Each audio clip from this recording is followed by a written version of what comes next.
오늘 또 이런 새벽 주님의 음성을 사모하며 나오신 여러분 축복하고 환영합니다.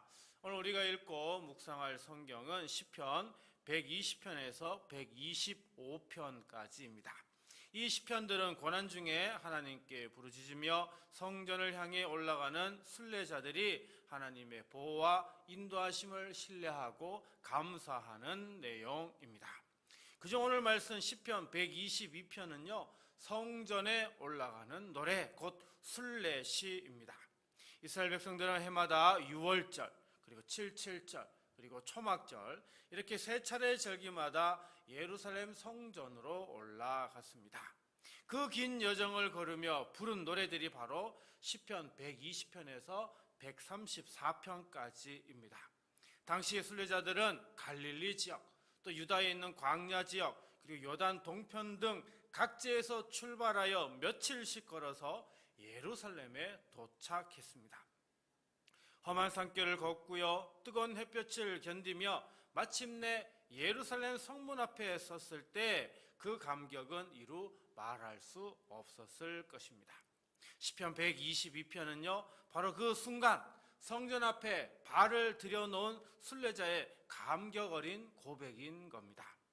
오늘 이 말씀 앞에서 우리도 하나님의 집에 나오는 것이 얼마나 귀한 은혜인지를 깊이 새기는 이 새벽이 되길 바라겠습니다. 먼저 주예전에선 우리는 예배의 기쁨을 회복해야 합니다. 1절입니다. 사람이 내게 말하기를 여호와의 집에 올라가자 할 때에 내가 기뻐하였도다. 여기 기뻐하다라고 하는 단어는 단순히 기분이 좋다 이런 뜻이 아닙니다. 마음 깊은 곳에서 솟아오르는 기쁨, 온 마음으로 즐거워하는 기쁨을 뜻합니다. 시인은 누군가에게 여호와의 집에 올라가자는 말을 들었습니다. 그 말 한마디에 시인의 반응은 무엇이었습니까? 부담감이 아니었습니다. 피곤함이 아니었습니다. 바로 기쁨이었습니다. 이 기쁨은요 단순히 좋은 장소에 도착한 기쁨이 아닙니다. 하나님 앞에 나아간다는 것 그 자체가 기쁨이었던 것이죠. 2절입니다. 예루살렘아 우리 발이 내 성문 안에 섰도다. 긴 여정을 걸어 마침내 하나님의 집 앞에 선 순간 시인의 가슴은 벅찬 감사로 가득 찼습니다. 예배는 억지로 나오는 자리가 아닙니다. 하나님께서 우리를 불러주셨기에 은혜로 나오는 자리인 것이죠. 오늘 이 새벽 여러분은 이 자리에 나오셨습니다. 피곤한 몸을 이끌고 이런 새벽에 주님 앞에 나오셨습니다. 우리가 새벽에 주님 앞에 나오는 이 발걸음은 하루의 시작을 하나님께 맞추는 복된 발걸음인 줄 믿습니다. 이 자리에 앉아있는 것 자체가 이미 하나님의 은혜인 거죠. 예배의 기쁨을 오늘 다시 회복하시기 바라며 이 시간 이렇게 기도합시다.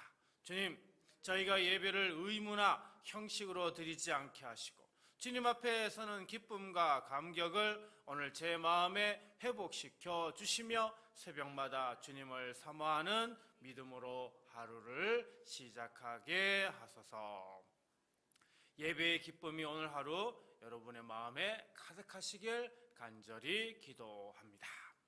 두 번째로 주예전에 선 우리는 함께 모여 감사해야 합니다. 4절 말씀 봅니다. 지파들 곧 여호와의 지파들이 여호와의 이름에 감사하려고 이스라엘의 전례대로 그리로 올라가는도다. 여기 감사하다라고 하는 단어 나오는데요, 단순히 고맙다는 표현이 아닙니다. 하나님의 위대하심을 인정하고 그분께 영광을 돌리며 온 마음으로 찬양한다라는 의미가 담겨져 있습니다. 근데 감사하기 위해서 혼자 나오는 게 아니죠.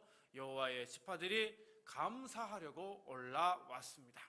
하나님의 백성은 혼자 감사하는 것으로 끝나지 않습니다. 함께 모여 함께 드리는 감사가 하나님이 기뻐하시는 예배인 것이죠. 3절에 예루살렘은 잘 짜여진 성읍이다 이렇게 말하고 있습니다. 이 말은 모든 부분이 서로 연결되고 결합된 성읍이다 이런 의미가 담겨져 있죠. 교회도 마찬가지입니다. 각기 다른 성도들이 하나로 연결되어 세워지는 공동체입니다. 이스라엘의 지파들은 먼 곳에서부터 올라왔습니다. 북쪽에서도 남쪽에서도 동쪽에서도 올라왔습니다.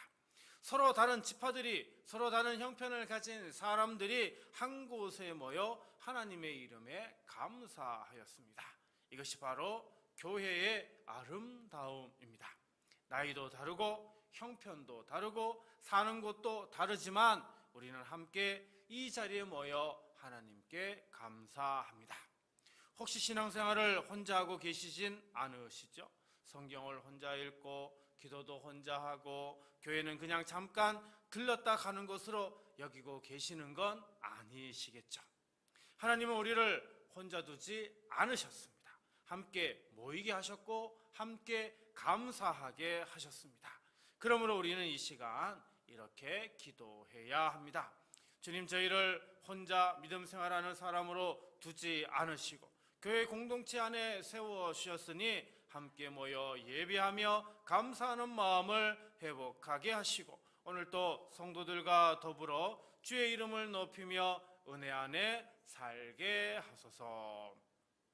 함께 모여 감사하는 우리 공동체 안에 하나님의 평안과 기쁨이 넘치시길 주님의 이름으로 축복합니다. 마지막으로 주의 전에 선 우리는 교회의 평안을 구해야 합니다. 6절입니다. 예루살렘을 위하여 평안을 구하라. 예루살렘을 사랑하는 자는 형통하리로다. 여기 평안이라는 단어 우리가 잘 알죠? 단순히 문제가 없는 상태가 아닙니다. 하나님 안에서 온전함과 화목과 안정이 세워진 상태, 관계가 회복되고 삶이 충만하며 하나님과 바른 관계가 있는 것, 이것이 바로 샬롬입니다. 시인은 예루살렘의 평안을 위해 기도하라고 명령합니다. 예루살렘의 평안은 단순히 한 도시의 안녕이 아닙니다. 하나님의 백성 전체의 안녕이고 예배 공동체의 회복과 든든한 세워짐을 의미하기 때문입니다. 시는 6절 끝에 이렇게 말하고 있습니다. 예루살렘을 사랑하는 자는 형통하리로다 라고요. 교회를 사랑하는 자에게 하나님이 형통함을 주신다 말씀합니다. 교회를 위해 기도하는 자에게 하나님이 복을 주시는 것이죠. 시인은 8절과 9절에서 더 구체적으로 고백하고 있습니다. 형제를 위해, 친구를 위해, 또 하나님의 집을 위해서 어떻게 해요? 복을 구하겠다라고 말씀합니다. 여러분, 이것이 바로 성숙한 신앙의 모습입니다. 나만을 위한 기도를 넘어 공동체의 평안을 위해 중보하는 신앙이죠. 사랑하는 성도 여러분, 성도 한 사람이 교회를 위해 기도할 때 그 기도들이 모여서 우리 둔포 성도교회가 하나님의 역사하심으로 든든히 세워지게 될 줄로 믿습니다. 오늘 이 새벽 우리 교회의 평안을 위해 우리 함께 이렇게 기도합시다. 주님, 우리 교회의 평안을 위해 기도하게 하시고 성도들의 마음과 가정과 예배의 자리에 주님의 평안을 가득 채워주소서. 서로를 이해하고 사랑하며 하나 되게 하시고 모든 관계 속에 주님의 은혜가 흐르게 하소서. 교회를 사랑하고 교회를 위해 기도하는 여러분에게 하나님의 형통함과 샬롬의 평안이 오늘 하루 함께 하시기를 간절히 축원합니다. 오늘 말씀을 생각하며 다음 세 가지를 놓고 우리 함께 기도하겠습니다. 주님, 예배를 의무가 아닌 은혜로 여기며 날마다 기쁨과 감격으로 주님 앞에 나오게 하소서. 주님, 교회 공동체를 소중히 여기고 함께 모여 하나님의 이름에 감사하며 하나 되게 하소서. 주님, 나를 위한 기도를 넘어 우리 둔포 성도교회의 평안을 위해 날마다 힘써 중보하게 하소서. 이 시간 이 세 가지 기도 제목으로 우리 함께 기도하고요, 주기도문으로 마치도록 하겠습니다. 기도합니다. 사랑이 많으신 하나님 아버지, 우리 성도들이 예배를 의무나 형식으로 드리지 않게 하옵소서. 날마다 주님의 집에 나오는 것이 이 세상에서 가장 복되고 귀한 일임을 마음 깊이 깨닫게 하시고 주님 앞에서는 기쁨과 감격이 날이 갈수록 더욱 새롭고 깊어지게 하여 주옵소서. 주님, 우리 성도들이 교회 공동체를 진심으로 소중히 여기게 하옵소서. 혼자가 아니라 함께 모여 예배하고 함께 감사하며 함께 세워지는 것이 주님의 뜻임을 깊이 알게 하옵소서. 나이도 다르고 형편도 다르지만 우리 성도들이 하나님의 이름 안에서 하나로 연결된 아름다운 공동체임을 날마다 기억하게 하여 주옵소서. 성령님, 우리 성도들이 나를 위한 기도를 넘어 우리 둔포 성도교회의 평안을 위해 날마다 힘써 중보하게 하옵소서. 교회를 사랑하는 자에게 형통함을 주신다는 주님의 약속을 굳게 믿게 하시고 형제와 이웃과 온 교회 공동체를 위해 무릎 꿇는 기도의 사람들이 되게 하여 주옵소서. 우리 성도들 한 사람 한 사람의 중보 기도가 모여 둔포 성도교회가 주님의 역사하심으로 더욱 든든히 세워지고 이 지역 가운데 주님의 빛을 환히 발하는 그런 교회가 되게 하여 주옵소서. 오늘 하루도 우리 성도들의 가는 길마다 주님께서 함께하여 주옵소서. 주님의 평안이 우리 성도들의 마음을 온전히 지키시고 주님의 기쁨이 오늘 하루 우리 성도들의 힘과 능력이 되게 하여 주옵소서. 우리를 사랑하시되 끝까지 사랑하시는 예수 그리스도의 이름으로 축복하며 간절히 기도하옵나이다. 아멘.